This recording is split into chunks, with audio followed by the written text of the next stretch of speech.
Hey guys, Soup here, and welcome back to another weekly OSRS Recap. If you missed last week's video, make sure to check out Zoe Pancake's recap to catch up on everything that you missed. Today's update sees great changes coming to the Group Ironman game mode, specifically Unranked Group Ironman mode. Unranked Group Ironman is a subcategory of Group Ironman and allows players to invite and accept group invitations from other unranked Group Ironmen. Let's say you are the sole survivor of your group and really want to join another group, or you're a group that's looking to add another person. Well, with this update, you can. All you have to do is convert your Group Ironman status to Unranked, and you'll be able to either join another Unranked Group Ironman team, or invite other Unranked Group Ironmen to your team. This should make the whole process of swapping between Group Ironman teams way less stressful and offers greater flexibility. Under the new Unranked Group Ironman rules, a group that invites an experienced player will become an unranked group, lose their prestige status, remove any trade restrictions within the group, lose their hardcore status if applicable, and be removed from the Group Ironman high scores. Your accounts will still appear on the individual high scores though. Once this change is made, you will not be able to revert your status back to rank. It's final, okay? Don't let me catch you tweeting at any JMods about this. If you'd like to form a new unranked group, you'll be able to invite any type of Group Ironman provided they are willing to become an unranked player. You won't appear on the high scores, and you also won't be able to prestige or be a hardcore Group Ironman. If you decide to leave an existing group, you may also choose to convert your status to unranked Group Ironman. This can be done via this third-party option that will become available to you if you decide to leave.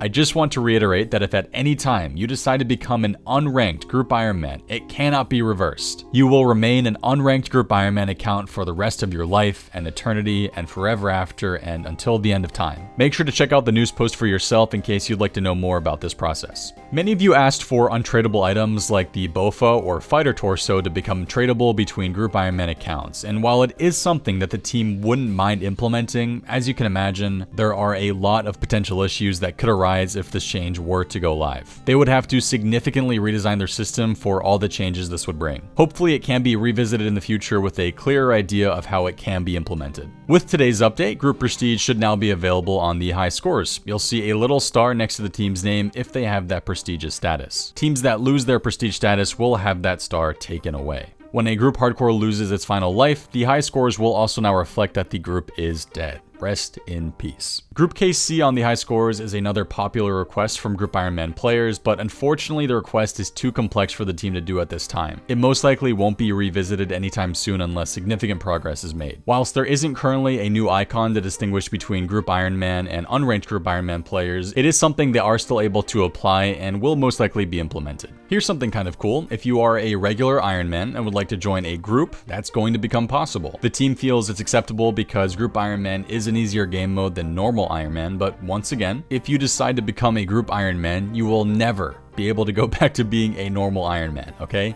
Very important to know. Yesterday started the very first Group Boss Bash raffle, a 2-week competition for Group Ironman that gives them raffle points by taking down various bosses. For example, defeating Wintertodt gives you 1 ticket, Barbarian Assault gives you 10, and Challenge Mode Chambers of Xeric gives you 20. There are lots of bosses to choose from, so plenty of chances to get yourself some tickets. After 2 weeks, they'll randomly pick 10 lucky groups and reward them with membership. Each individual in the group will receive 1 year of membership, and 1 lucky group will receive lifetime membership for all of their members. Imagine your Tinder profile saying that you have lifetime membership on RuneScape. Everyone would swipe right. Like with most raffles, the more raffle points you accumulate, the greater your chances are of winning. You and your team can sign up for the raffle via the new interface in the Group Ironman settings menu. Now we're on to some improvements to the game itself. The amount of players who can enter into a game of Guardians of the Rift is now 200. Don't worry, the HP of the Great Guardian will scale appropriately. For smaller groups looking to play together, you'll be able to lock your game to prevent other players from entering midway through the fight.